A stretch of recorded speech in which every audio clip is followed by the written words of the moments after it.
business or are you running a business? Valuation is the ultimate KPI.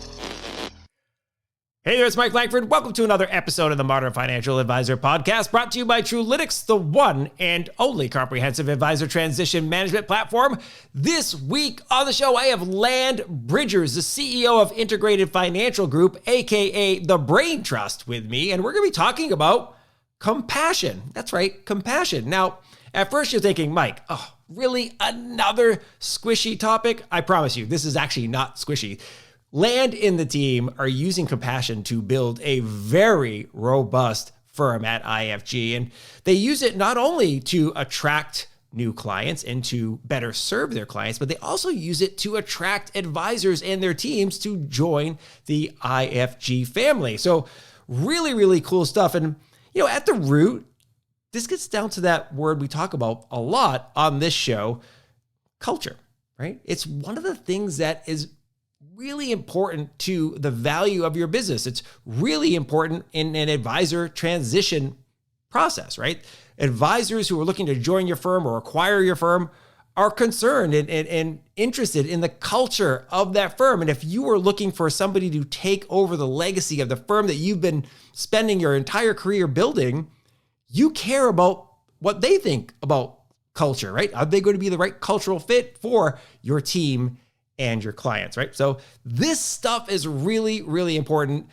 Land and I have a fantastic conversations on the topic. And as you'll hear me say, he's got one of the best names ever, Land Bridgers. The dude should be a movie star. Anyways, you're going to love this conversation.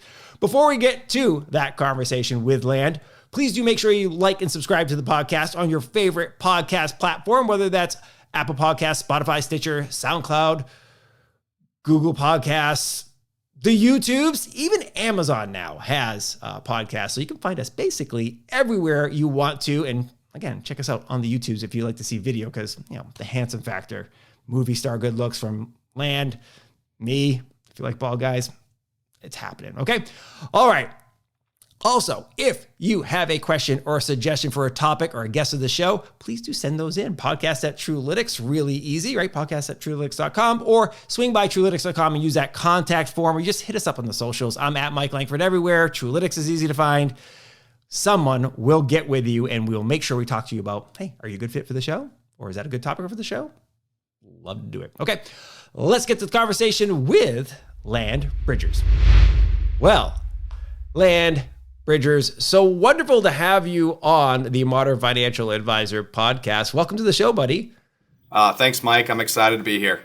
I'm excited to have you, if for no other reason than you've got the most movie star name I think we've ever had on this show. It's so fantastic. I absolutely love it. I'm like, this is amazing. It's great. You must get that a lot. People love your name. It's interesting. It's my first name's John. Land is actually my middle name, but I've always gone by it. So I went to college at Tulane University in New Orleans, and I was like, now's the time to change it. And after a couple of roll calls of someone trying to call me John, I was like, this isn't going to work. The other thing I get, if you think about it, Stone Phillips, Forrest Sawyer, I should be a host of Dateline or 2020, one of those shows. I love it. I really do love it. It is so funny. I've got a pretty, Mike is a very common name. And one could say it's one of the original names, all biblical in nature, right? It goes all the way back to one of the oldest names. So it's kind of funny. We have a very generic name, but we meet somebody who has a cool name, like, oh, that's badass. I like that a lot. So I'm going to like this guy immediately. So I'm thrilled to have you on the show. And you and I were we were getting revved up before we clicked the record button here. The thing that put us together is one of those, almost like a bit of a weird concept when somebody hears it at first. We're going to be talking a lot about compassion, and not only compassion, just like, hey, be nice to people.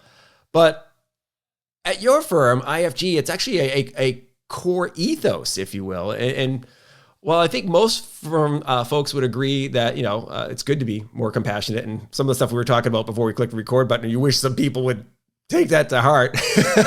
Absolutely. In their at least in their day-to-day lives and how they're interacting out in the world outside of their house. I imagine some people are scratching their heads a little bit when I mentioned it in my intro that we're going to be talking about this as a cultural strategy. So let's dive in. Why is compassion so important for you and the team at IFG? Well, I think it's at the heartbeat of who we are. Integrated Financial Group was started around this idea of a culture of type A business owners who actually cared for each other and are willing to share ideas and share knowledge, even if they're in the same marketplace. So, that started in 2003. And the whole idea of compassion, I think, is extremely important. In fact, if you actually look at what the word means, it means actually like that, hey, somebody else is suffering and you're willing to step in and suffer with them. Like you're actually having compassion, suffering with them with whatever that they're going through.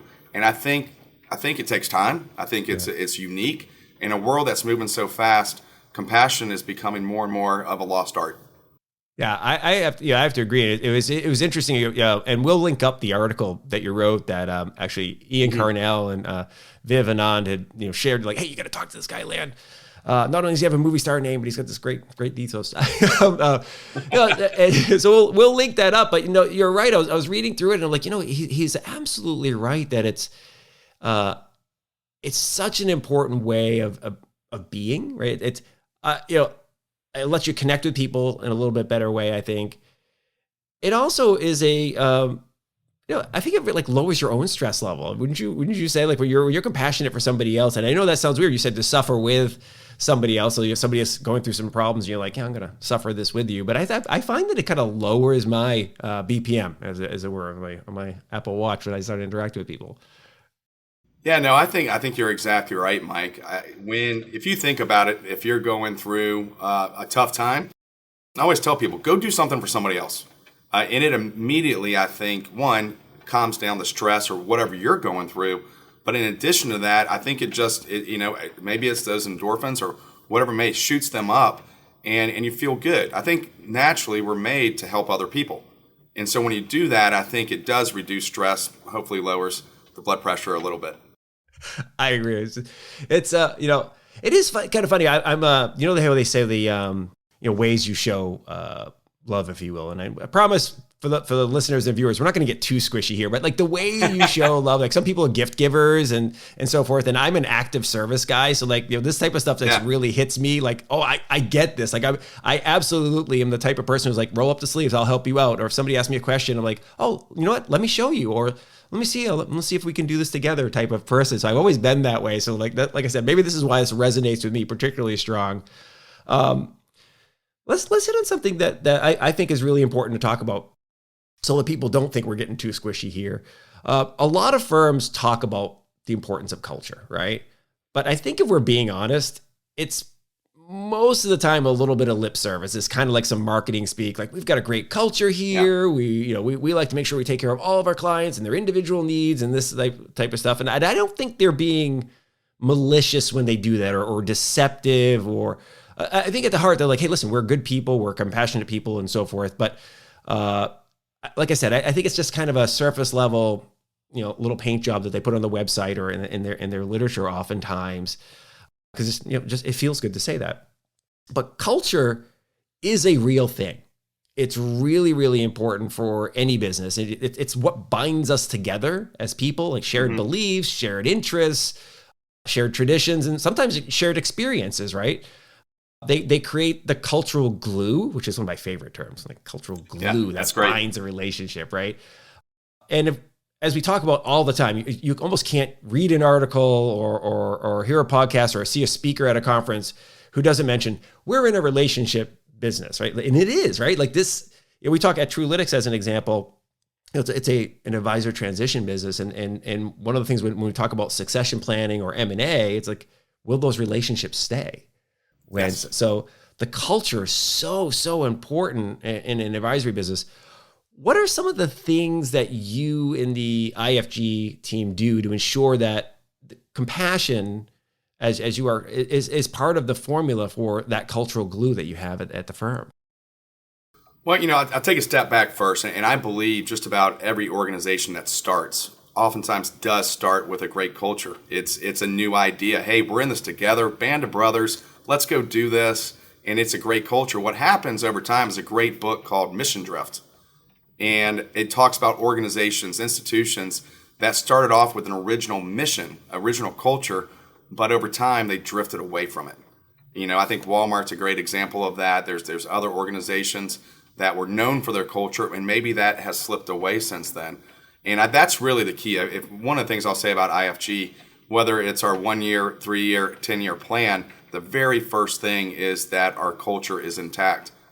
It's a top goal in all things. So, as you grow, it becomes tougher to do that. And you have to be intentional about protecting the culture. But culture is real, is tangible. So some of the things that we do here at Integrated Financial Group, IFG, is when we bring new advisors on, it is a long vetting process. It is not, hey, you have revenue and you have a business and it sounds like you're doing good things for clients, come join us. No, it's we want to make sure that we're the right fit for them, that they're the right fit for us. We want to make sure that the kind of people who love their clients, love their family, love the industry, always want to be learning and getting better. And so it's a long, drawn-out process. We even involve the spouses, as an independent business owner. Whether or not you want your spouse to be involved, they are involved. And we've had to deal with that this past year when we've had some advisors that we've lost. And you're working very closely with the spouse. So when our front end, we call it a mutual selection process. And, I explain it this way. A lot of us and employers will look at it and say, hey, I have a crack in my dam and your finger will solve my problem.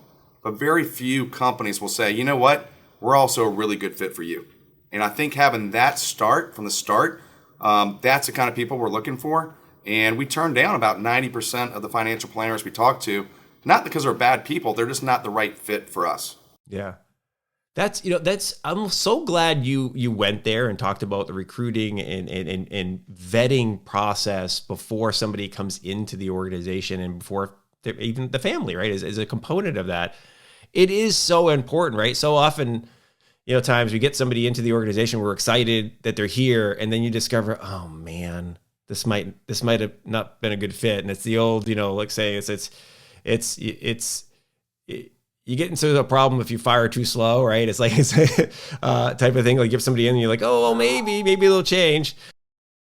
So I love the fact that we're talking about, this vetting process because, as a sports fan, and particularly as a Boston sports fan, so the Celtics are my favorite team, culture has been an issue over the last couple of years where we've had some players who just didn't quite fit or were not meshing well. And it wasn't because they were bad people. I may disagree with some of their zaniness at times, but like, it was just, you could just see it. You could see like something was wrong in the culture. And as a result, the team was underperforming, right? Compared to what you would hope they would be. And so it was a little, I know it's sports and it's not a wealth management business, but one bad apple can spoil the bunch, as they say, type of thing. What are some of the things that you do in that vetting process that allow you to ensure, hey, this is the right person that's coming into the team? Yeah, I'll give you two examples. We have, and they actually came from financial planners that we said no to, and I think that's kind of an interesting way to look at it. There was a gentleman in Indianapolis who was just really a great guy, and I love what he said. He said, you all pick financial planners to join your group like a really good financial planner with a lot of experience picks clients. He doesn't pick every client. He picks out the ones he knows that he can help or she can help. And so I think that's an extremely important. And here's the other example. This was an advisor here in the Southeast, and I met with him 3 or 4 times. I had the founder of our company meet with him. I had another one of our financial advisors, a current advisor with us, meet with him to talk about his business.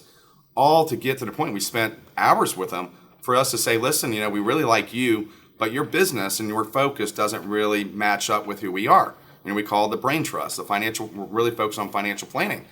And so I told him, I said, I just don't think we're the right fit, but I've already called this other group where I think you are a good fit, and they're expecting your call.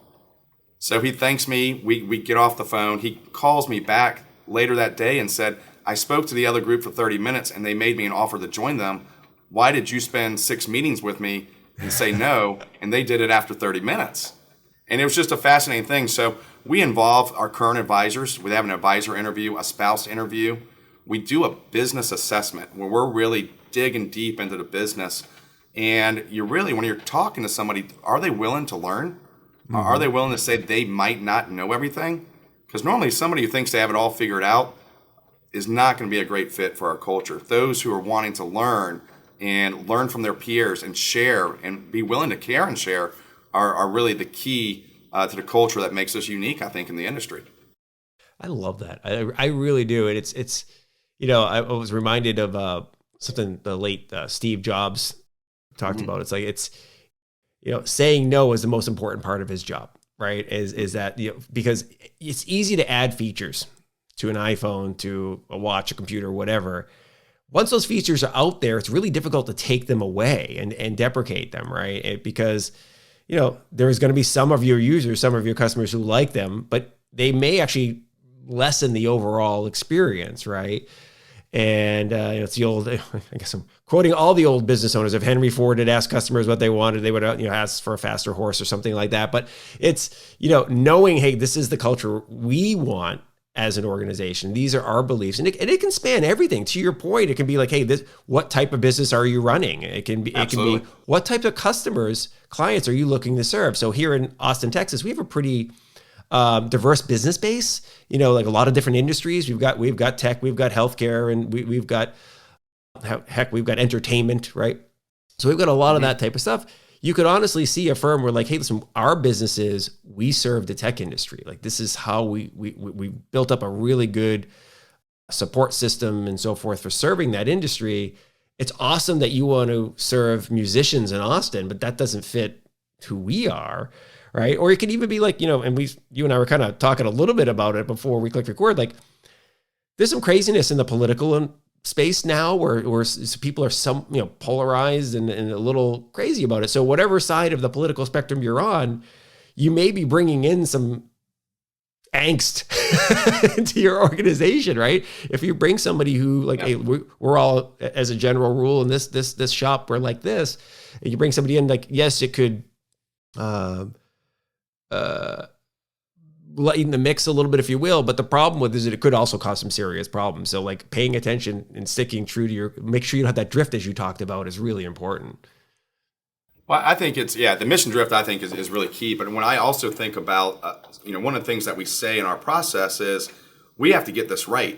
I mean, nobody wants to go through multiple transitions over their career if they can avoid it.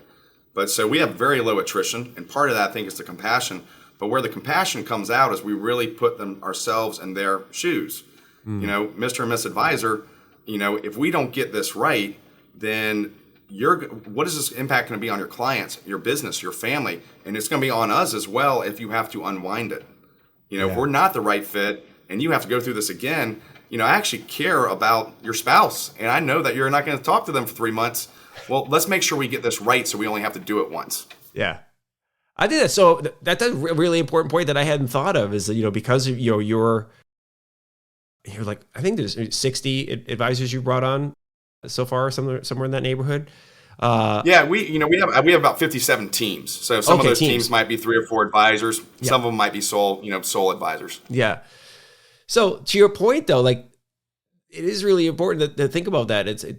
This is a transition that advisors and teams hope to only have to do once, right? That at some point in time, they're like, hey, listen, we want to move from, this broker dealer to this broker dealer, or move from one shop to another shop, or one of our advisors is aging out, looking to retire in the next, 5 to 10 years. So part of that glide path is moving over under IFG's umbrella so that we can, roll out. So you only want to have to do it once. You're right. It's exactly right. I hadn't thought about it like that. It's really important. Yeah, it is. I mean, and I think they appreciate it when we're talking to them because they actually see that we care. Yeah. And I'm also very quick. And I mentioned earlier, I didn't just say no to the advisor. I actually called another group and said, hey, this guy's somebody y'all should be talking to. And I really believe if we can help people get to the right place, that comes back to benefit you. And whether, telling somebody no, I think is the most freeing thing. And as an advisor, when you get to the point where you can say, hey, you know what? I can help just about everybody, but who do I do my best work for? Yeah. Who do I serve the best? And having that as a mindset and having the compassion to tell somebody no, meaning that, hey, you're not really in my wheelhouse. I like you. You're nice, but it's not. There's somebody else out there who's going to be better for you and can serve you better. I mean, that's in essence compassion right there. 100%. I'm actually making a decision that's maybe going to cost me some potential revenue, but I'm doing it because I think it's the best thing for you. That's right. No, and it's interesting about that too is, I think we've all done something similar to that, maybe not in the scale that you just described of telling an advisor and his or her group that they're not right to bring all their assets and clients to your firms. That's a pretty significant decision to make. And like you said, and also, hey, I'm sending you over to another firm, which is technically a competitor, but I'm okay with it for you to take your business there. Because look, there's a little bit of karma here. I think I'm a big believer that what you put out into the world, you get back. Is that other advisor might be like, hey, at some point in time, a client comes to them and they're like, you know what, you're not a right fit for me. But why don't you go over and talk to Land and the team at IFG, or same thing of somebody who's an advisor in transition. That's really well. I'll put it to you this way. One of the advisors I talked about earlier, I went out to dinner with my wife and my 2 daughters, and sure enough, the advisor was in the same restaurant with his wife and 2 or 3 kids. A week or 2 after I'd said that we're not the right fit, and his wife comes up to me, and I'm a little nervous now. Like, what is she going to say? And she just said, "Hey, thank you for spending so much time with him. I hope one day that we make sense for y'all, because I really appreciate how you handle it." And that's who you want to be seen as in your industry and your community, is somebody who does the right things for the right reasons. And again, I believe compassion is a big part of that.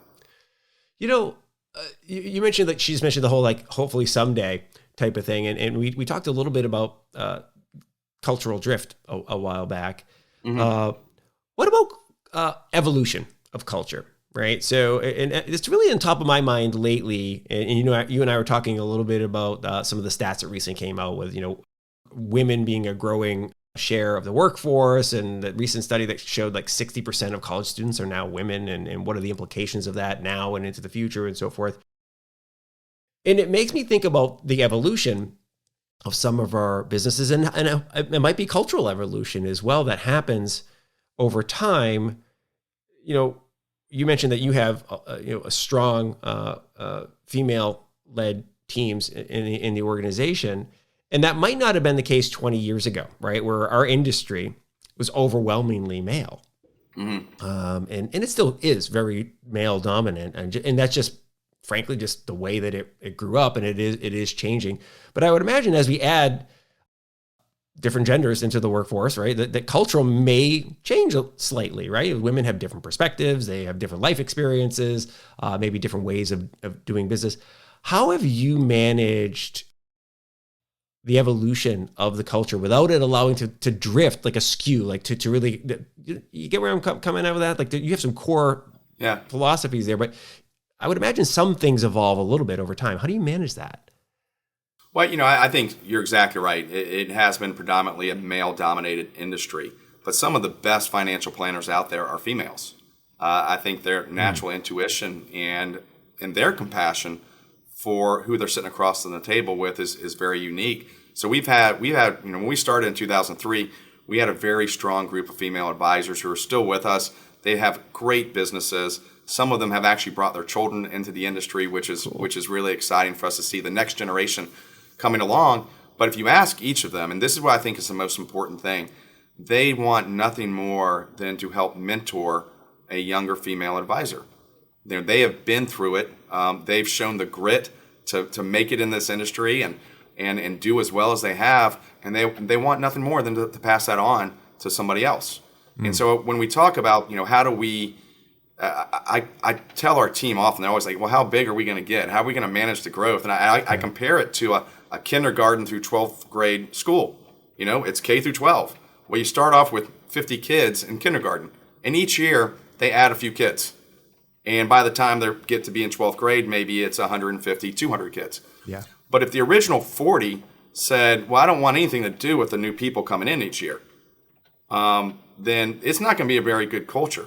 But if you're also, for us, and it's our job to bring the right people in, well, then, okay, we can make this work. So if we're bringing in great people and the original members, the founding members, are so accepting and inviting into our organization, then it tell you what, it smooths out and makes that integration so much better and the culture so much better. And I think about 3 or 4 years after we had grown pretty significantly, And one of our founding members, her name is Kim, stood up at our annual retreat and said, listen, I was really apprehensive about our growth. I know we needed to do it, but what was that going to do to our culture? She goes, but now that I've met the new people and what they're bringing to our organization, then I'm all about this. And kudos to you, Don, the founder, and Lan for doing that. So you got to have people inviting them in and not forming their own little clique, but you also got to be bringing the right people in. Yeah. And I think the kind of the diversity of bringing in different thoughts from different areas, from different parts of the countries, females, and racial diversification is really important. But they got to fit that culture of the brain trust and Karen and Sharon. Yeah. Well, I love that. It's kind of, it is like a, integrated approach, right? To borrow your core term there. Like it's, hey, listen, we want to bring you in. We're open to bringing in new folks. We're very welcoming. But once you're in here, we're going to share our culture with you, but we're also very interested in you being an active part in this. We're not going to try to pound you into submission and into you being exactly the mold of, Mike, the senior advisor. It's like, no. We want to teach you like, hey, here's who we are. But we also, we brought you in for a reason. We see promise in you. We see that you're bright, your ideas, you may see things in the market that we don't see. You may relate to customers that we don't relate to very well, that we can bring in, or you may help us with recruiting the next generation, right? So sometimes it's, right. I've got teenagers. They are interacting with a world dramatically different than I do, right? I grew up in the 80s, entered the workforce in the 1990s.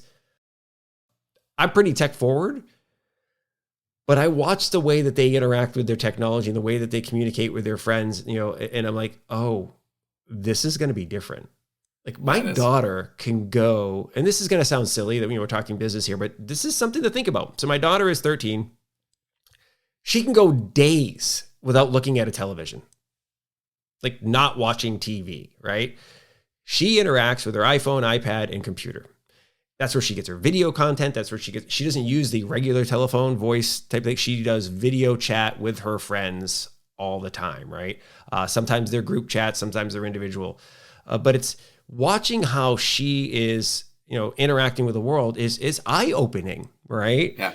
And when I think of a culture, it's like, hey, you have to have a culture of understanding that things are moving. Because while she's 13 now, you're like, she's a kid. You're going to blink your eyes, she's going to be 23. That happens remarkably quick, right? That a 23-year-old will be in the workforce earning money and maybe somebody you want to recruit at your firm. Yeah. So I have a feeling, is that, by the way, is that where the brain trust concept comes from? Where does you have the brain trust tagline there? Where does the brain trust tagline come from? Yeah, that really came from the start of our organization, and Don Patrick, our founder, and he just saw a group of individuals who were doing that. This idea of iron sharpens iron, and learning from each other. And I think I mentioned to you before the old African proverb: if you want to go fast, go alone. If you want to go far, go together. Yeah. And so even though we have 57 they're all independent contractors. They have their own DBAs. They're in small groups. Like we call them mastermind groups because Albert Einstein did and figured he's smart. And so they're in groups of 7 to 10. That helps us maintain that small feel. But the brain trust idea is, we have a retreat each year. 65% of what comes from the stage is from your peers. You're learning from your peers. I mean, that's when you go to a conference, it's the conversation over you had with someone at breakfast or lunch. It's not what you heard from the stage. So we want to make it very pure. There's a lot of engagement, interaction. Somebody calls us and says, hey, I have this case that I've never dealt with before. And we know our advisors intimately well. And we might say, you know what? You ought to talk to Morris up in St. Louis. Morris just dealt with that 2 years ago. And Morris is not just going to take the call from this advisor, but because they're part of their group, they're going to take the call and be excited to share with them. Yeah. And so a lot of people, I think, can bring a lot to the table or can come in and take a lot, but are they willing to give as well?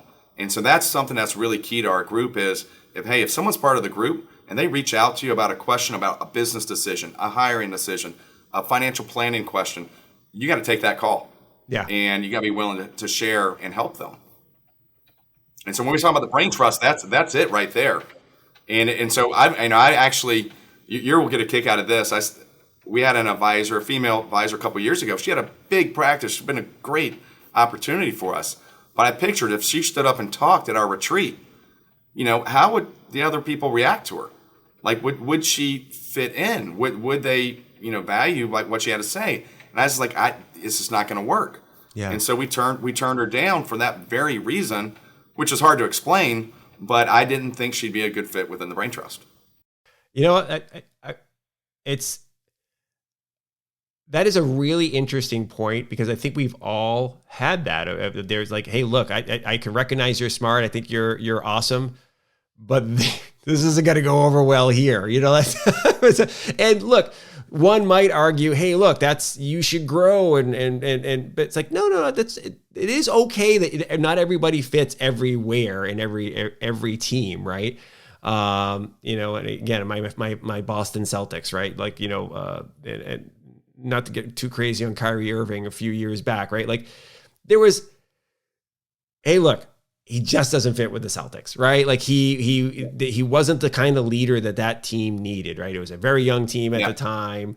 And he was, immensely, magically talented on the court, the things that he can do. Like people, everybody who watches him play are just like, how does a human being move like that with the basketball and have that kind of body control and all that type of stuff?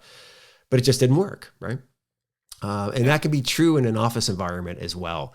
I always jokingly say, like, in this business, you can grow a business just being you, finding out there's 7 billion people on earth, right? 330 something million of them are here in America, right? So you can find a client base that resonates with you. You only need about 100 to be a successful advisor. So if you swear like a trucker and you're just a hard-nosed kind of jerk type guy, you like to meet with clients and just throw back a bunch of, scotches and so forth while whatever your deal is, you'll find a client base that resonates with you, right? So, but it doesn't mean you're going to fit at every firm, right? And here's what I think, we can't be all things to everybody. That's right. Like I said earlier, who do we do our best work for? Yeah. And I, as a group with all of our services, all the things that we offer to our advice, we can help everybody. But who are we, I want to help the person, and I love this, and we talk about compassion.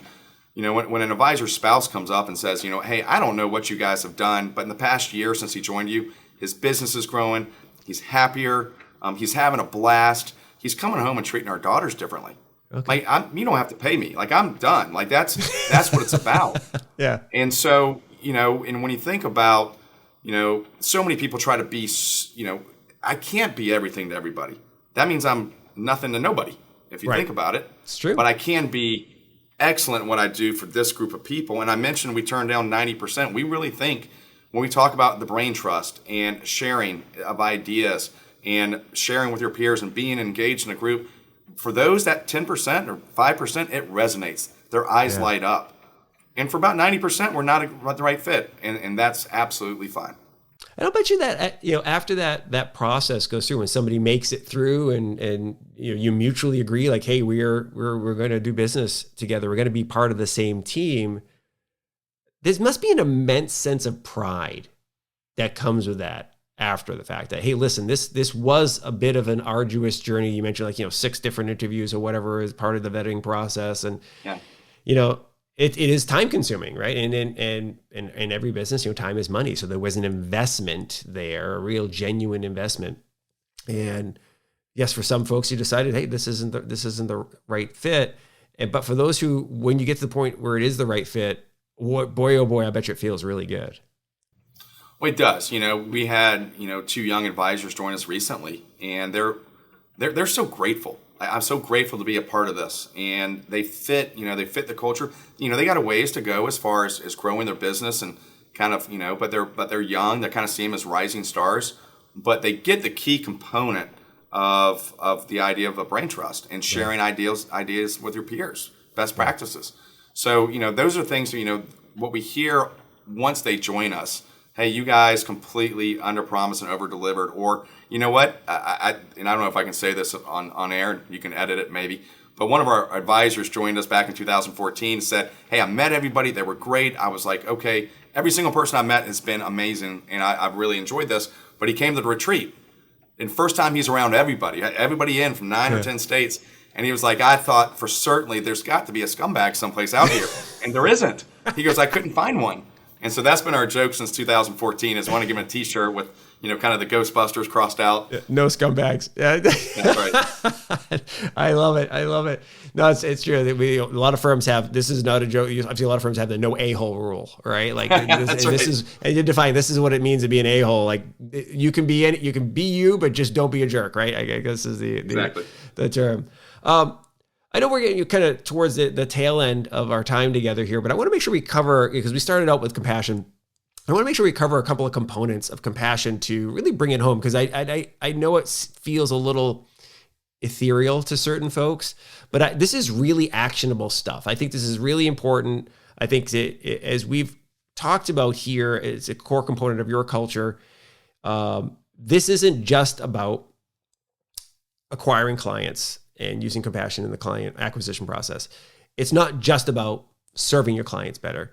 It is also about recruiting the right advisors for your team, right? So your culture and compassion being a core component of it can help you attract and retain the right advisors.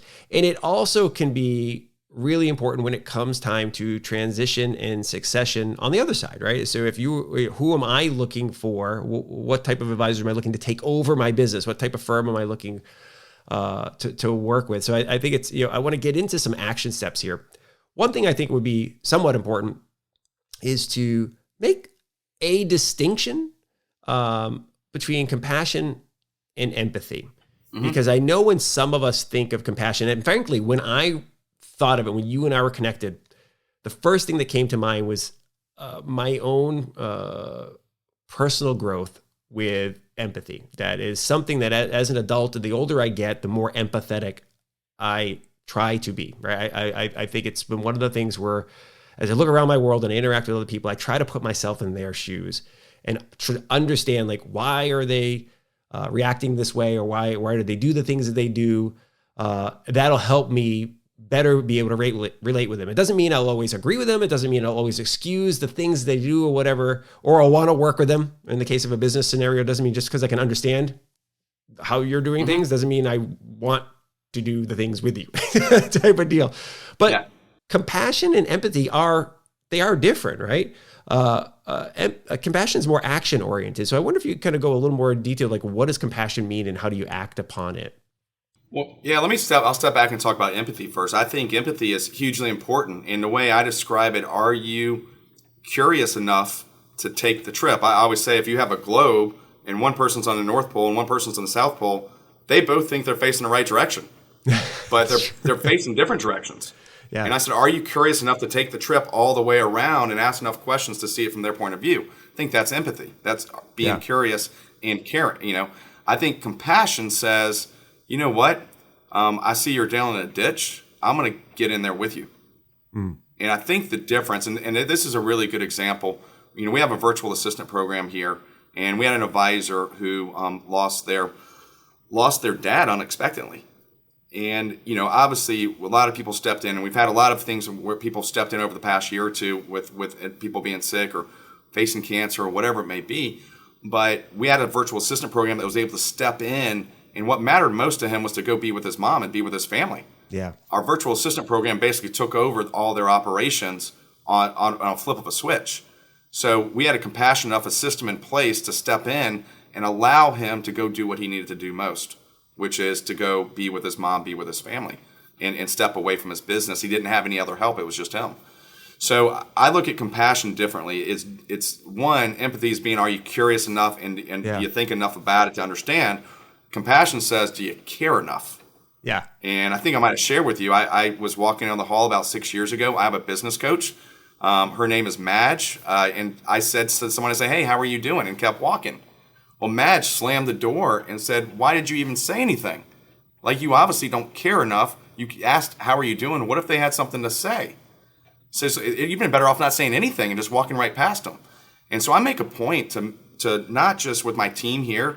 I want to know what's going on with their family. I want to know what's important to them. I want to know about their hopes and their dreams and those things. And I'm able to remember them, which is great. But when I pop in and it's early in the morning and someone's here early, hey, how's it going? How's it going with your son? And I know the scholarship. Was he able to get the scholarship? And know their names, and it just shows that you care.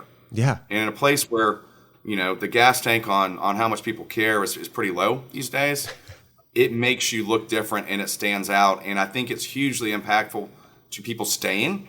I think if you care enough about your clients, they're more willing to if something goes wrong, to give you some grace, if you truly have compassion. Yeah.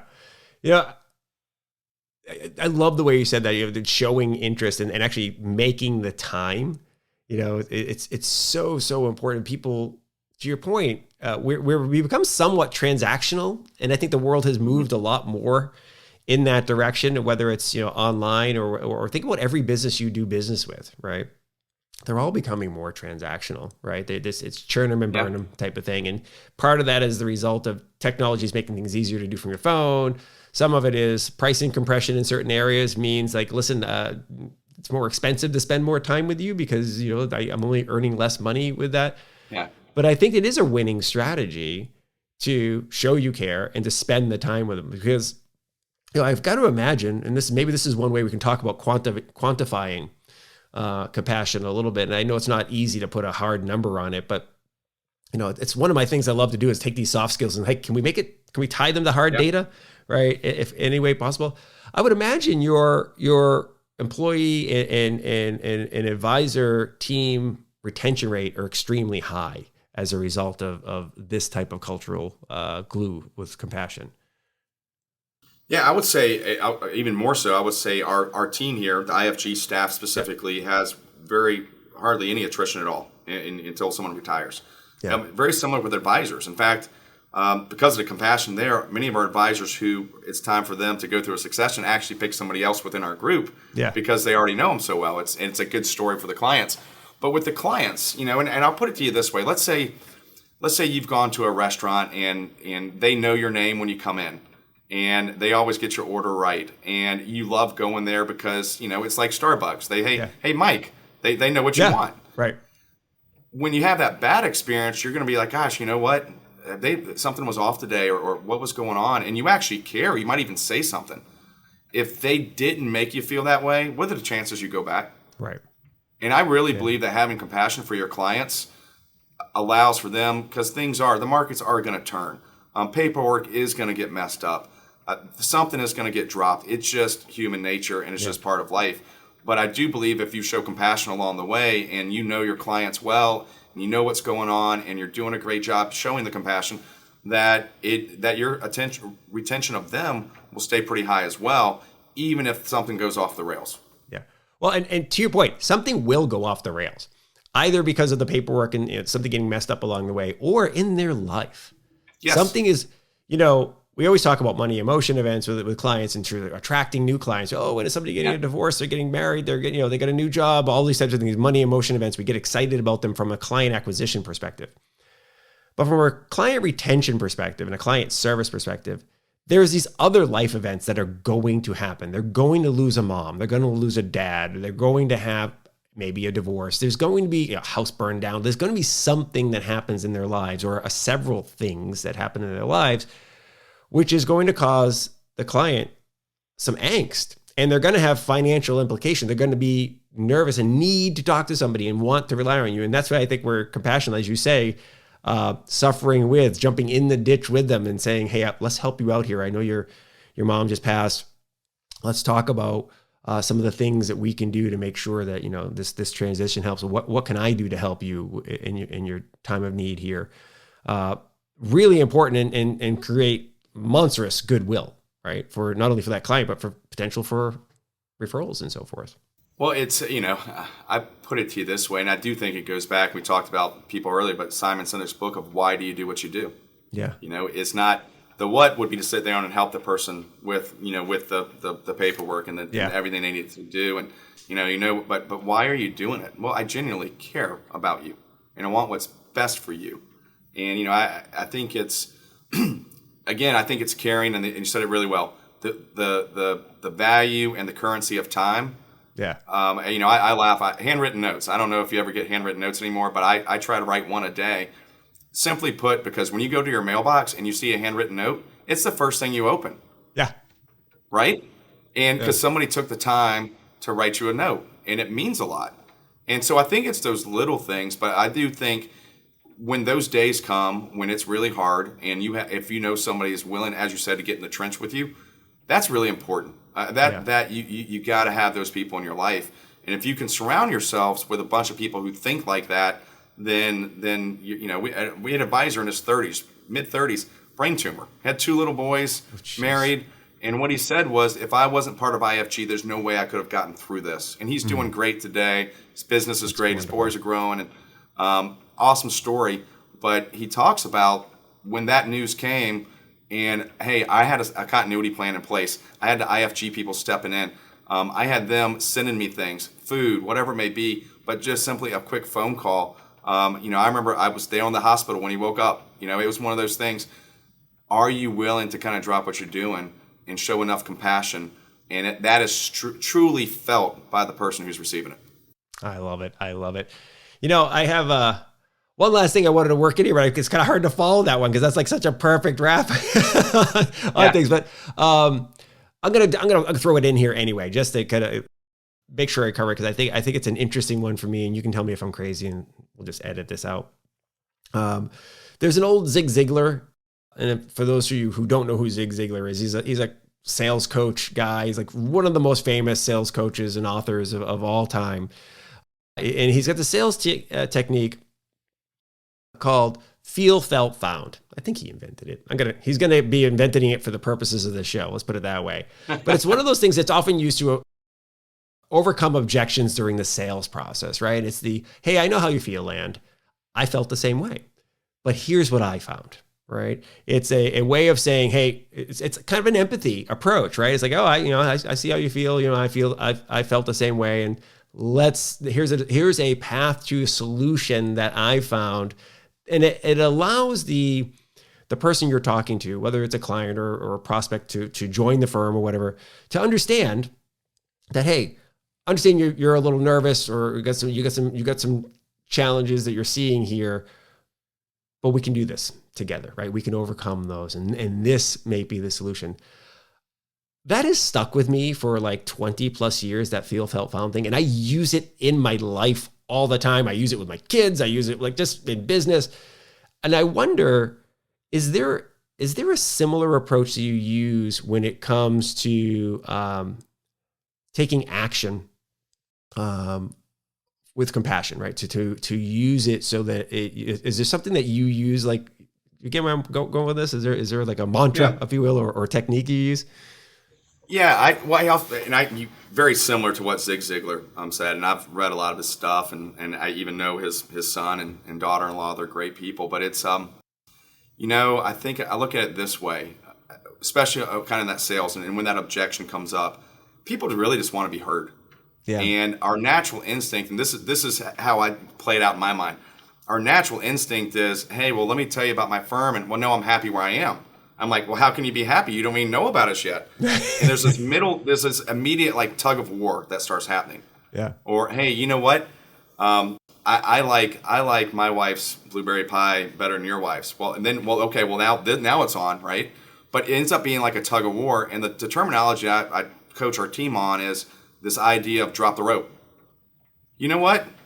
Your wife's blueberry pie might be awesome, and I'd love to taste it. But would you try my wife's too? Yeah. And so let's say, back to my original example.